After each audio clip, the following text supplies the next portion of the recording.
बैठिए ना, साइड में बैठिए ना। चलिए आइए इधर। आज कौन सा सब्जेक्ट पढ़ाई होगा? कौन सब्जेक्ट पढ़ाई होगा? इकोनॉमिक्स। 10th क्लास का इकोनॉमिक्स चैप्टर 2, अध्याय 2। अध्याय 2 का नाम क्या है? बोले क्या कुछ बोले? राज्य एवं राष्ट्र की आय। राज्य मतलब क्या होता है? अपना राज्य। दूसरा राज्य राज्य नहीं होता है। बताइए भारत में कितने राज्य हैं वर्तमान में? अभी 28। कितने राज्य हैं? 28 राज्य हैं। और बिहार में कितने जिले हैं? 38 जिले हैं। ठीक है, तो ये जो हमारा 28 राज्य है, देखिए इधर राज्य जो हमारा 28 राज्य है। राष्ट्र का मतलब क्या होता है? राष्ट्र का मतलब क्या होता है? राष्ट्र का मतलब होता है देश। क्या होता है? देश। तो हम लोगों को अपने राज्य और देश, ये राज्य और देश का जो आय है उसके बारे में हम लोग क्या करेंगे? जानेंगे। ठीक है, तो कल राष्ट्रीय आय बता दिए थे क्या होता है। राष्ट्रीय क्या होता है? आय किसे कहते हैं?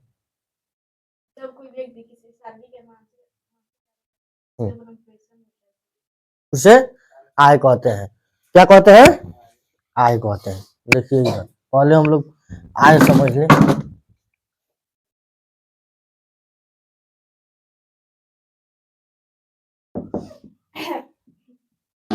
आय, आय का मतलब क्या होता है? अगर कोई व्यक्ति, अगर कोई आदमी अपने शरीर से मेहनत करके पैसा कमाए या दिमाग से मेहनत करके पैसा कमाए, उसे क्या कहेंगे हम लोग? आय। ठीक है, क्या करे? वो शारीरिक मेहनत करे,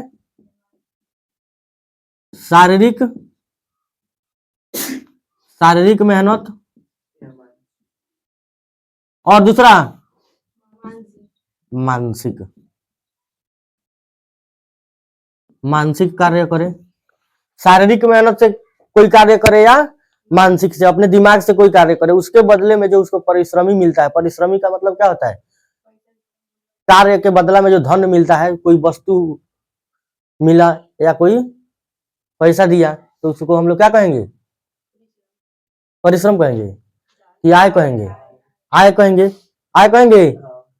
अब बताइए, अब जैसे मैं भारत में, अब भारत के जितने भी लोग हैं, कल बताए थे कि राष्ट्रीय आय का अर्थ क्या होता है। भारत में जितना लोग है, एक साल में कितना पैसा कमाया है, हम लोग उसको क्या करेंगे? आपस में ऐड करके सभी को जोड़कर और उसमें भाग दे देंगे। जितना भाग आएगा उतना उतना प्रत्येक व्यक्ति कमाया है, तो वो क्या प्रति व्यक्ति आय निकल जाएगा। मतलब एक एक व्यक्ति कितना रुपया कमाया है। ठीक है, अब आइए, आय समझ में आया। और यही आय अगर किसी एक साल में अगर किसी देश का राष्ट्रीय आय बताया जाए, तो उसे हम लोग क्या कहेंगे? मतलब किसी देश का आय बताया जाए एक साल का, उसे ही हम लोग कहेंगे राष्ट्रीय आय। क्या कहेंगे? राष्ट्रीय आय। क्या कहेंगे? राष्ट्रीय आय। राष्ट्रीय आय का मतलब क्या होता है? देश का आय। किसका आय? देश का आय क्या कहलाता है? देश का आय, देश का आय होता है। अब देश में आय कैसे बनेगा? लोग कमाएंगे तबे ना, लोग कमाएंगे तभी ना बनेगा आय। बताइए, जिसे हम राष्ट्रीय आय कहेंगे। अब आइए, अब कौन बताए थे? प्रति व्यक्ति आय, प्रति व्यक्ति आय। इसका अर्थ क्या होता है? प्रति व्यक्ति आय। अब मान लीजिए हमारे देश में एक साल में आय निकाला गया, कि जोड़ा गया कि सब भारत के जो लोग हैं वो कितना रुपया सब लोग कमाए हैं। अगर मान लीजिए कि भारत में अभी तो राष्ट्रीय आय मतलब जैसे जैसे समय बढ़ता है वैसे वैसे मतलब ज्यादा रुपया जब लोग कमाते हैं तो राष्ट्रीय आय भी क्या होता है? बढ़ते जाता है। बढ़ते जाता है कि नहीं? बढ़ते जाता है। अब मान लीजिए हमारा भारत का राष्ट्रीय आय कितना है? राष्ट्रीय हमारे देश का राष्ट्रीय आय है 50 करोड़। कितना है?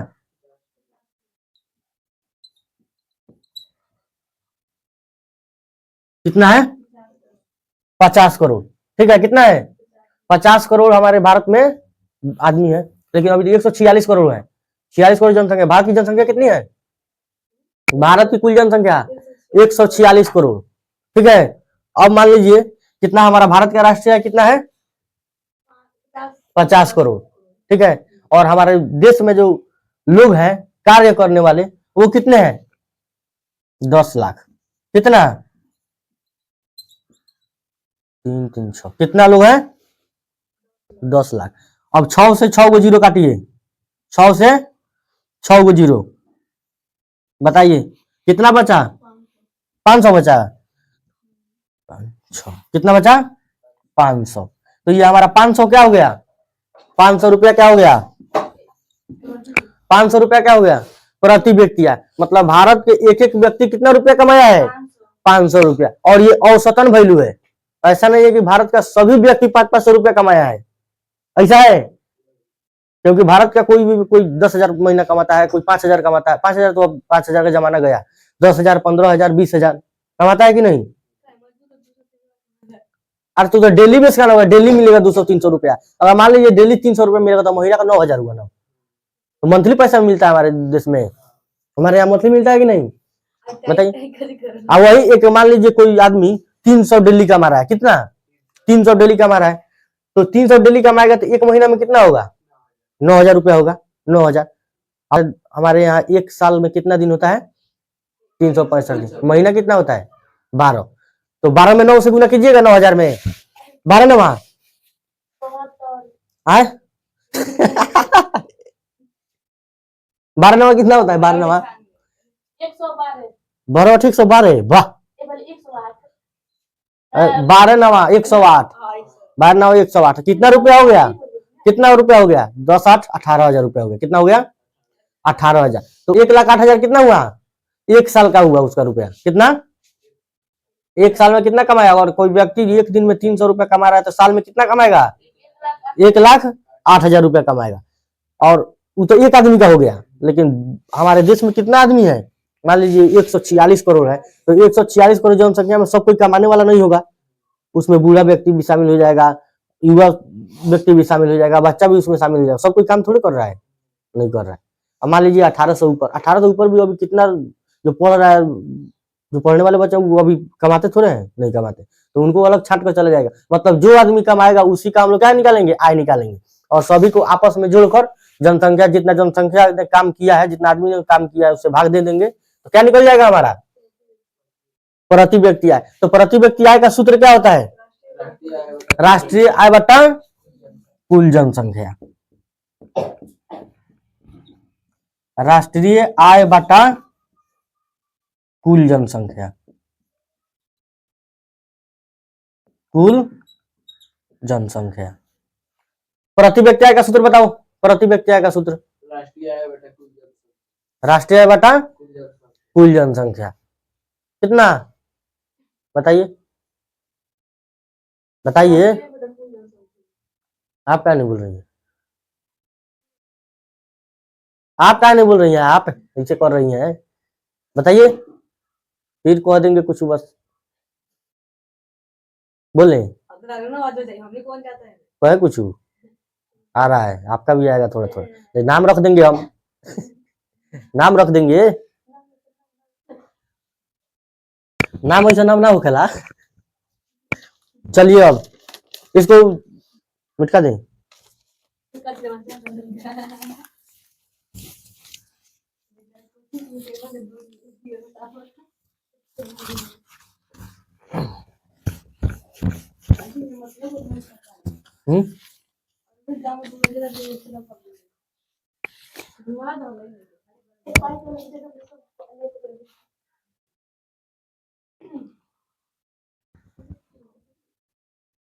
अब आइए, एक व्यक्ति आए थे अर्थशास्त्री, जिनका नाम क्या है? जिनका नाम क्या है?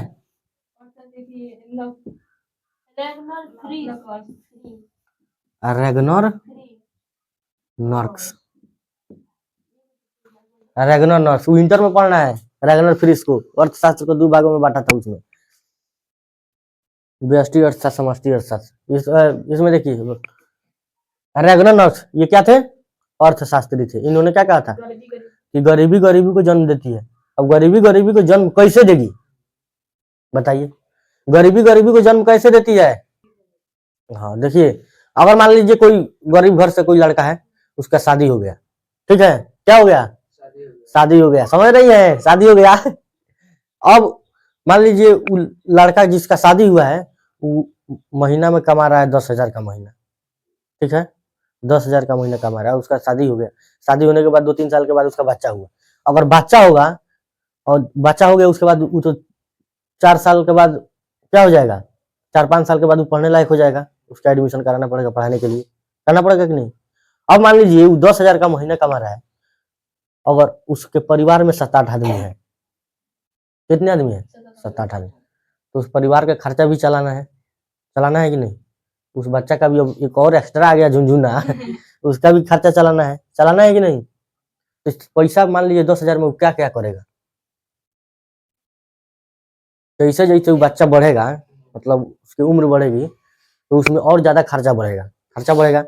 अभी वो 5-6 साल का हुआ तो एक और हो गया, अब मान लीजिए 3 उसके बच्चे हो गए, कितने, 3, अब तो 3 जो उसका बच्चा है, अब तीनों बच्चा में खर्चा होगा, उसका और खर्चा बढ़ गया कि नहीं।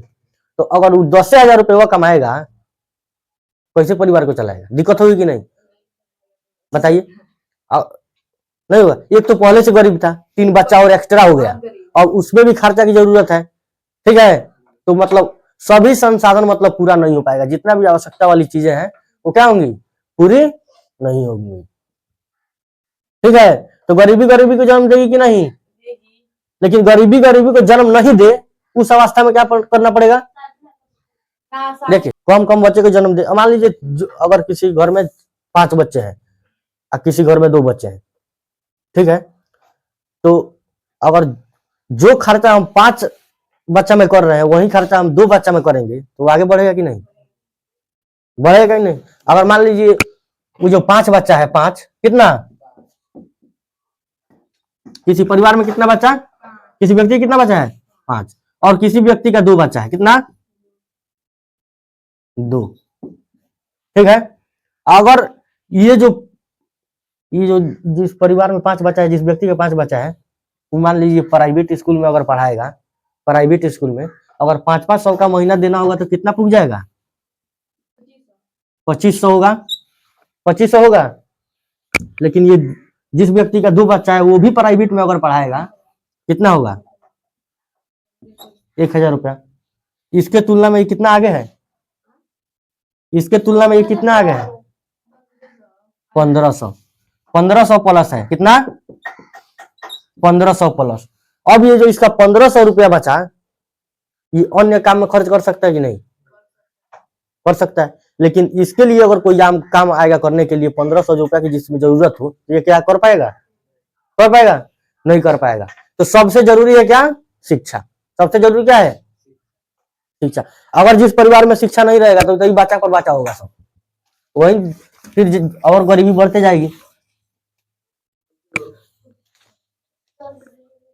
है, कम परिवार खुशी परिवार, ठीक है। गरीबी गरीबी को जन्म देती है, किसने कहा था, रेगनर नर्क्स, क्या कहे थे, गरीबी गरीबी को जन्म देती है, गरीबी गरीबी को जन्म देती है। क्वेश्चन कैसे पूछेगा, गरीबी गरीबी को जन्म देती है, यह कथन किसका है, रेगनर नर्क्स। गरीबी के कुचक्र का सिद्धांत किसने दिया था, गरीबी के कुचक्र का सिद्धांत, कुचक्र का मतलब क्या होता है, गरीबी के कुचक्र का सिद्धांत, गरीबी के कुचक्र का सिद्धांत किसने दिया था, रेगनर नर्क्स, रेगनर नर्क्स। कुचक्र का मतलब क्या होता है, देखिए अब जैसे अगर कोई आदमी गरीब है, ठीक है, अब वो गरीब है और शिक्षा उसके घर में नहीं है, ठीक है, ज्यादा पढ़ा लिखा नहीं है, अगर ज्यादा पढ़ा लिखा नहीं रहेगा तो बच्चा पैदा होगा कि नहीं, ज्यादा होगा, तो और गरीबी क्या होगी, बढ़ जाएगी, मतलब आवश्यकता वाली कोई भी चीजें उसकी क्या होगी, पूरी नहीं हो पाएगी, ठीक है। तो और उसमें क्या हो जाएगी, गरीबी बढ़ जाएगी। मतलब ये गरीबी की जो प्रक्रिया है हमेशा जारी रहेगा। इसी को हम लोग क्या कहते हैं, गरीबी का कुचक्र।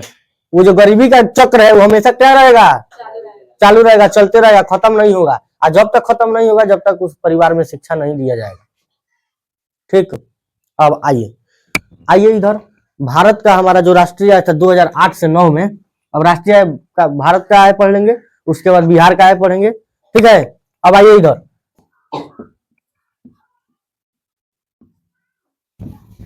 2000 कितना, 2008 से 2009 में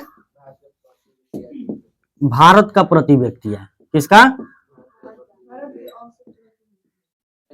तो प्रति व्यक्ति औसत में निकाला जाता है। प्रति व्यक्ति आय कितना था, 25,494 रुपया।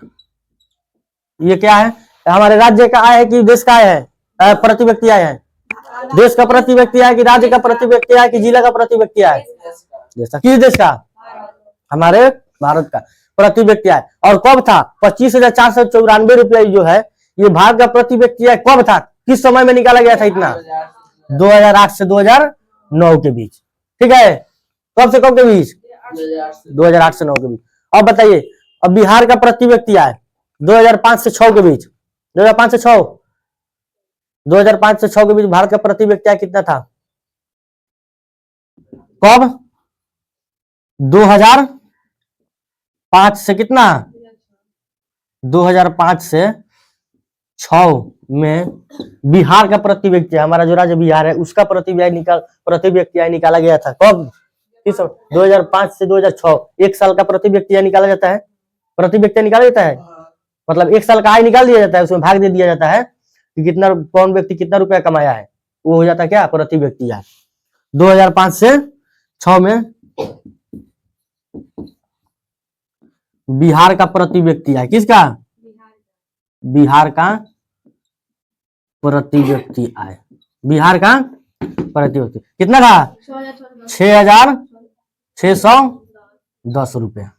बताइए 2005 से 6 में हमारे बिहार में लोग कितने कमाते थे, 6,610 रुपया कमाते थे। बताइए, लेकिन अब बढ़ गया है, बढ़ा है कि नहीं, बढ़ गया है। तो 2005 से 6 में बिहार का प्रति व्यक्ति आय है 2008 और 9, 2008 में प्रति व्यक्ति आय भारत का कितना था, 25,494 रुपया, और बिहार का प्रति व्यक्ति 2005 से 6 के बीच 6,610 रुपया था। अब हम लोग जानेंगे कि प्रति व्यक्ति आय सबसे ज्यादा किस राज्य का है, किस राज्य का कम है, किस जिला का ज्यादा है बिहार में, किस जिला का कम है। लिखिएगा कि मिटा दें, लिखिएगा मिटा दें।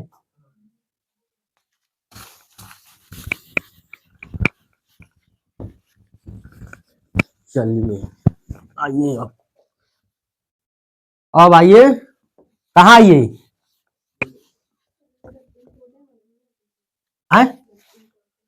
वही बता रहे हैं, इंपॉर्टेंट ही बता रहे हैं, क्योंकि एग्जाम कितना दिन है, कितना दिन है एग्जाम, 17 दिन एग्जाम है। कैसे होगा, कैसे होगा भारत में, किस, अब देखेंगे भारत में किस राज्य का प्रति व्यक्ति आय सबसे ज्यादा है, किस राज्य में सभी लोग ज्यादा कमाते हैं, किस राज्य में लोग सबसे कम कमाते हैं। ठीक है,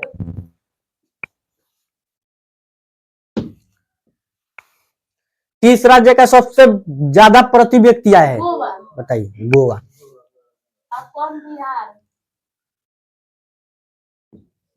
सबसे अधिक प्रति व्यक्ति आय वाला राज्य, प्रति व्यक्ति आय वाला क्या राज्य, भारत का सबसे अधिक प्रति व्यक्ति आय वाला राज्य कौन सा है, गोवा है। कौन, गोवा। क्यों, क्यों है प्रति व्यक्ति आय सबसे ज्यादा गोवा का, क्यों है,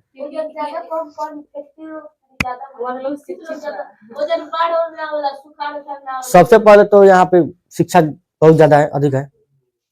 ठीक है, शिक्षित का मतलब नहीं है, वहां का जो ज्योग्राफिकल बनावट है ना वो थोड़ा हट कर है। क्यों, क्योंकि वहां पे समुद्री एरिया है गोवा, और वहां पे क्या लोग घूमने आते हैं, कहाँ से, अलग अलग देश से लोग वहां पे क्या करने आते हैं, घूमने के लिए। ठीक है, तो वहां पे जब घूमने के लिए लोग आते हैं तो जब जो लोग अगर कोई देश से आएगा भारत में, अगर मान लीजिए कोई बिहार में आ गया घूमने के लिए, ठीक है, कोई पर्यटन स्थल है, तो जो व्यक्ति आएगा, जो आदमी आएगा दूसरे देश से, तो क्या खाना भी यहीं पे खाएगा, और रहने के लिए व्यवस्था यहीं पे करना पड़ेगा कि नहीं।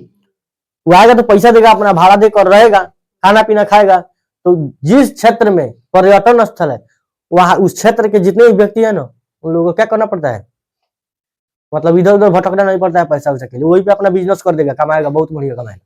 तो गोवा में ऐसा ही होता है, सभी लोग क्या किए हैं, वहां पे खाना पीना का व्यवस्था, जैसे में होटल, अब आया है सब तो खाएगा कि नहीं, होटल का व्यवस्था, रहने होने का व्यवस्था, मतलब जो विदेश से आएगा उसकी हर जरूरत यहाँ पे पूरी होगी।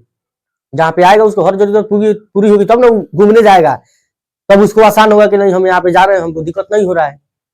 बताइए, तो व्यवस्था कौन करेगा, वहां के रहने वाले लोग करेंगे, और उसके बदले में पैसा लेंगे। तो प्रति व्यक्ति आय बढ़ेगा कि नहीं, जितना व्यक्ति कमाएगा उतने आय बढ़ते जाएगा। तो गोवा कौन सा एरिया है, समुद्री एरिया है, समुद्री एरिया है कि नहीं, तो लोग वहां पे घूमने जाते हैं, जिसकी वजह से क्या होता है वहां, बताइए, पैसा मिलता है, सभी लोग क्या करते हैं वहां पे। लेकिन सब जगह घूमने वाला थोड़े होता है।